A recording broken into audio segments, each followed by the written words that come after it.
When most people hear about Microsoft Office 365, they typically think that it's only hosted email. Office 365 has much more to offer than just hosted email.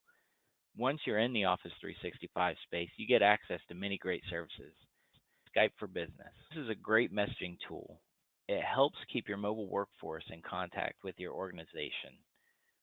Here are some neat things you can do with it. Once you've signed in to your Skype for Business account, to chat with someone in Skype for Business, you can double click on their name and it'll pop up a chat window. And you can send a chat to the person.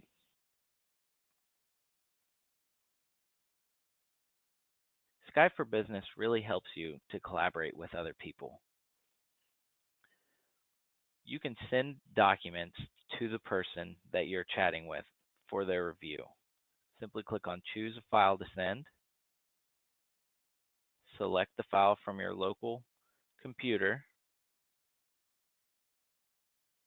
and it'll start a transfer to the person that you're trying to send the document to. The person on the other end needs to accept the file, and once they do, it'll send the file to them. For more information on how Revolution Group can solve your business problems through technology, such as implementing Office 365 for you and your business, feel free to reach out to us. You can call us at 614-212-1111 or visit our website at www.revolutiongroup.com. And make sure to keep checking our YouTube channel for more technology tips and tricks.